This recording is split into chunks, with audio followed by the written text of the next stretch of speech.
आज की वीडियो मैंने ज़्यादा वीडियो तो नहीं डाला क्योंकि आज की कहानी सिर्फ आपको सुनने के लिए और सुनने के साथ साथ इसे रियलाइज़ करने की ज़रूरत है। यही आपके लिए बेहतर है। स्कूल या कॉलेज जाते समय आपने रास्ते में बैठे दो चार गरीब बच्चों को जरूर देखा होगा, जिनके हाथ में ना कोई खाने की अच्छी चीज़ें होती हैं, ना ही उन्होंने अच्छा कपड़ा पहना होता है, लेकिन उनके चेहरे पे करोड़ों की स्माइल होती है। लेकिन इंसान गरीब है या अमीर, इस बात से कोई फर्क नहीं पड़ता। फर्क है कि हर इंसान के अंदर एक आत्मसम्मान होता है, जिसके साथ अगर कोई छेड़छाड़ करे या फिर कोई खिलवाड़ करे तो उसका रिजल्ट क्या हो सकता है, आज आप इस कहानी में जानोगे। ये कहानी इतनी इंटरेस्टिंग होने वाली है जिससे आप अपनी जिंदगी का एक ऐसा सबक सीखोगे जो शायद आप हजारों बुक पढ़ने के बाद भी इस बात को रियलाइज नहीं कर सकते। इस कहानी का एक एक मोमेंट इतना इंटरेस्टिंग है जिससे आप स्किप कर ही नहीं सकते। इतना बेहतर है कि आप इस कहानी को सुनते ही जाओगे। बात एक ऐसे इंसान की है जिसका नाम है अरुण। वो लगभग 10 में पढ़ने वाला लड़का है और वो अपने पापा के साथ गांव में रहता था। वो काफ़ी गरीब था, लेकिन उसके अंदर एक अलग तरह का सपना था, एक अलग तरह की उम्मीदें थी। वो नहीं जानता था कि समाज में, सोसाइटी के लिए उसके लिए क्या चल रहा है। उसके पापा उसको शहर लेके आते हैं और उससे पहले कभी शहर में नहीं आया होता है। उस रात जब वो शहर में आता है तो फुटपाथ पे उसके पापा और वो उसके साथ सोते हैं।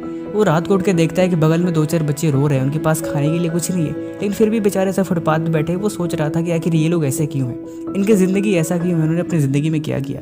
लेकिन वो कुछ कर नहीं सकता क्योंकि वो खुद ही एक गरीब था। लेकिन उसने कुछ करने को सोचा, कुछ बदलने को सोचा। उस रात यही हुआ कि वो सुबह उठते ही उठते उसके पापा एक चाय की दुकान पर जाके काम करने लगे।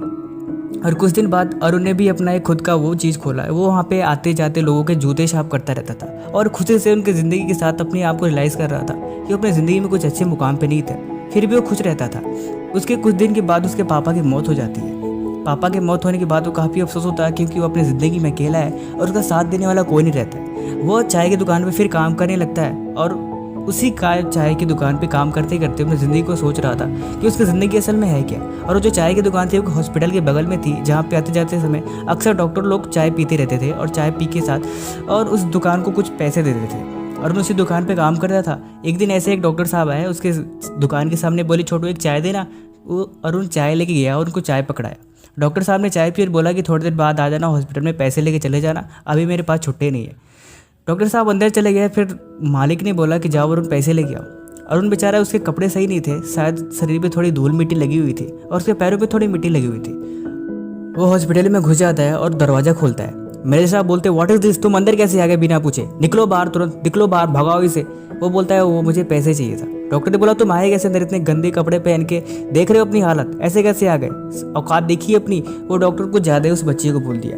और उन बेचारा नौजवान आदमी था, फिर भी उसने इस बात को काफ़ी रियलाइज़ किया और वो गुस्से के मारे वो वहाँ से निकल गया और बैठ के रोने लगा बाहर। वो अपनी चाय की दुकान पे नहीं गया, लेकिन बाहर बरामदे में बैठ के रो रहा था। वो गुस्से के कारण अंदर आया और बोला डॉक्टर साहब आप हमसे एज में भी बड़े हैं और आपकी जो हैसियत है वो भी ज़्यादा है और आपकी योग्यता भी मुझसे ज़्यादा है, लेकिन मैं आज आपकी कसम खा के कहता हूँ कि एक दिन ऐसा भी होगा कि मैं इसी हॉस्पिटल में आके आपके सामने खड़ा होऊंगा, लेकिन उस दिन इस हॉस्पिटल में किसी गरीब को नहीं, किसी भी अमीर को एंट्री नहीं मिलेगी और सिर्फ मैं अंदर तो क्या बाहर भी खड़ा नहीं होने दूंगा, ये मेरा वादा है। डॉक्टर ने उसे हंसा और बोला ठीक है तो बाहर निकल।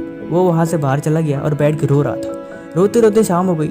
उसे समझ में नहीं आता वो क्या करे। उसने एक वादा तो किया है कुछ करने के लिए और किसी कुछ सबक सिखाने के लिए। उस हॉस्पिटल में आते जाते समय अक्सर मेडिकल स्टूडेंट ऐसे आते जाते रहते थे। एक दिन अरुण ने उनसे पूछा कि मुझे डॉक्टर बनना है, मैंने 10वीं पास की हुई है, लेकिन आगे क्या करना है मुझे कुछ नहीं पता। बाकी सारी बातें उन्होंने समझाई कि अभी तुम 12वीं तक पढ़ाई करो, उसके बाद तुम्हें एग्ज़ाम देना पड़ेगा, उसके बाद ही तुम डॉक्टर बनने का सपना पूरा कर सकते हो। अरुण इस बात को समझ गया और अपनी दुकान में, चाय की दुकान में काम करने लगा। लेकिन चाय की दुकान में से कुछ अच्छा इनकम नहीं होती थी, थोड़ा बहुत पैसे मिलता था जो शायद बहुत ही कम था।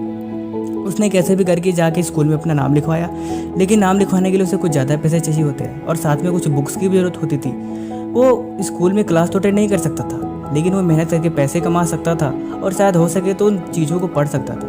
वो कैसे भी करके वो वहाँ दुकान से भाग गया और दुकान से भागने के बाद बैठ के एक चौराहे पे बैठ के फुटपाथ पे रो रहा था। एक आदमी ने पूछा क्या बात है, क्यों रो रहे हो। उसने बताया कि मुझे अपने सपने पूरे करने, लेकिन मेरे पास पैसे ही नहीं है और साथ में कुछ भी नहीं है। तो उस आदमी ने बोला अगर तुम कर सकते हो, तुम्हारे पास एक सोल्यूशन है, तुम ऐसा करो किसी कोयले की फैक्ट्री में जाके काम करो, क्योंकि वहाँ पे थोड़ा मेहनत तो है लेकिन तुम्हें पैसा मिल जाएगा। और उन्होंने बोला मैं जानता हूँ कि मुझे कैसे नहीं करना और मैं ये भी नहीं जानता कि मैं क्या क्या कर सकता हूँ, लेकिन मुझे सिर्फ इतना ही पता है कि मुझे क्या अब करना है। वो उस कोयले की फैक्ट्री में जाता है और थोड़ा आपको पता हुआ कोयले की फैक्ट्री में मेहनत बहुत होती है और शायद इतनी मेहनत होती है जितना आप कभी सोच भी नहीं सकते, लेकिन वो छोटा सा लड़का फिर भी उसके सपने, उसकी उम्मीदें इतनी बड़ी थी कि वो उस बात को राजी हो जाता है। उस दिन वो सारा दिन कोयले की फैक्ट्री में काम करता है। पहला दिन बेचारा थक सा जाता है, लेकिन फिर भी शाम को आते समय उसे कुछ पैसे मिल जाते हैं जो शायद थोड़े ज़्यादा थे। वो आता है और जाते समय उसने बुक की शॉप से 2-4 बुक खरीद ली और उस बैठ के फुटपाथ पे पढ़ने लगा। उसके पास घर नहीं था और केवल उम्मीदें थी। उस किताबों को पढ़ता रहा। फिर उसने ऐसे डेली काम करते करते थोड़ा बहुत और पैसे इकट्ठे कर लिए। फिर वो सोच रहा था कि मेरे पास बुक्स भी इतनी सारी हो गई हैं, मैं क्यों नहीं कमरा ले लूँ। वो जाके किसी बगल वाले एक झोपड़पट्टी में एक कमरे की बात करता है तो कमरा भी ले लेता है। अब उसके पास एक कमरा और एक चाबी और उसके पास कुछ सपने थे। धीरे धीरे वो उन बच्चों झोपड़पट्टी में जो भी गरीब के छोटे छोटे बच्चे होते थे ना, उनको बुला के पढ़ाता रहता था और उन्हें देख के रोता भी रहता था कि ये कैसी हालत है, एक ऐसी सिचुएशन में कि हमारी कोई मदद करने के लिए तैयार नहीं है। अब वो 12वीं पास कर चुका होता है। अब उसके सपने में एक नई उड़ान भरने की बारी अब आती है। वो धीरे धीरे ऐसे करके और भी पैसे इकट्ठे करके दिन भर सारा दिन कोयले की फैक्ट्री में काम करता था। शाम को उन किताबों में खोल के एक लाइन एक वर्ड को पढ़ने लगता था और पढ़ के समझने लगता था, क्योंकि वो जानता था वो पढ़ाई करने के लिए नहीं करता था, वो कुछ सीखने के लिए पढ़ाई करता था। इसीलिए वो उसने इतनी अच्छे मार्क्स लाए जितने शायद आप इमेजिन भी नहीं कर सकते। अब उसने एग्ज़ाम दे के हॉस्पिटल में भी एडमिशन ले लिया और धीरे धीरे उसे मेडिकल कॉलेज में भी एडमिशन मिल गया।